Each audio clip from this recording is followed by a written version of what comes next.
The African dawn broke with fire. Golden light spilled across the Kruger savannah, awakening life in every corner. But in the shade of a thorn bush, something far rarer than sunrise had just appeared. A lioness named Ayla had given birth after 16 exhausting hours of labor. 3 cubs, small and helpless, pressed against her for warmth. 2 looked exactly as expected. Pale yellow fur, spotted foreheads, cloudy blue eyes yet to open. But the third made her freeze. His fur was white, snow white. Before we begin, don't forget to hit like, repost or share, and subscribe. And I'm really curious, where are you watching from? Drop your country in the comments. I love seeing how far our stories travel. Miles away, Ranger Daniel Hayes adjusted his binoculars. With 15 years of patrolling these lands, he thought he had seen everything. Until now, his heartbeat quickened. A white lion cub, a phenomenon so rare that only a few hundred had ever been recorded, most in captivity.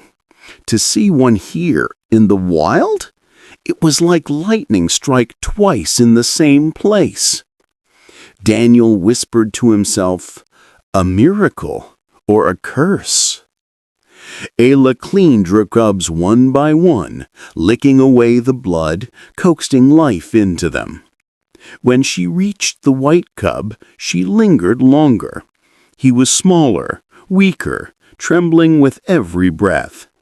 While his siblings had already begun crawling toward milk, he barely moved. And then the pride arrived. 5 lionesses, 2 males, all curious about the new life. They sniffed the yellow-furred cubs with gentle approval. But when their eyes fell on the white one, everything changed. Kira, the prize leader, wrinkled her nose and stepped back. Another lioness growled softly, disturbed. To them, difference meant danger. Daniel captured it all through his lens. His excitement wrestled with dread. He knew this cub's journey would not be easy. In the wild, being different wasn't a gift. It was a death sentence.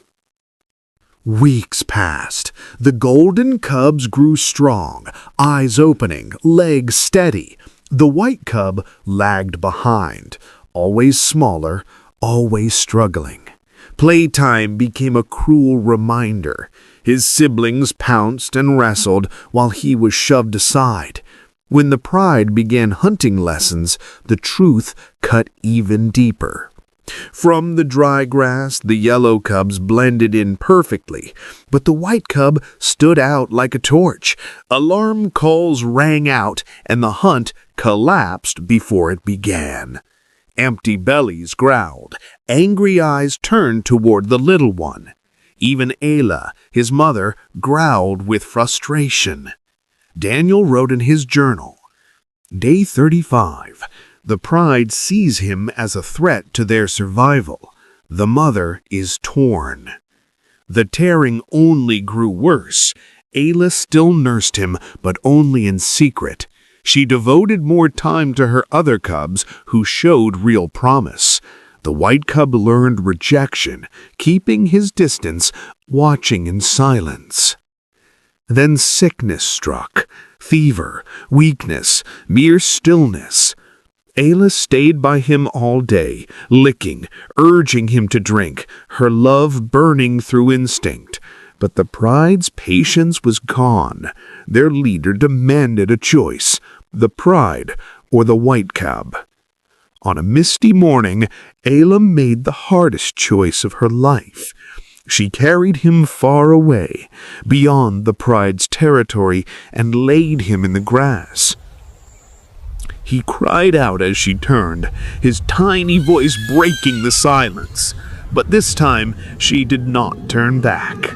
Step by step, she vanished into the savannah. 3 days later, Daniel found him, thin, exhausted, barely breathing under a rock's shade. The cub lifted his head weakly, eyes meeting Daniel's. Blue eyes, not of a predator, but of a soul begging for one more chance. Daniel froze. His entire career told him nature must run its course. Yet he also knew lions were vanishing, their numbers falling fast. This cub was weak, yes, but he was also a symbol. Proof of resilience, proof of survival against impossible odds. The ranger knelt closer. The cub let out a soft, desperate cry, not a roar, just life refusing to give up. And in that fragile sound, Daniel felt the weight of the world's question press down on him. Do we let nature choose, or do we intervene and carry hope forward? The answer was in his hands. This story touched millions of hearts. If it touched yours, let us know with a like, comment yes, and subscribe or follow for more amazing stories like this.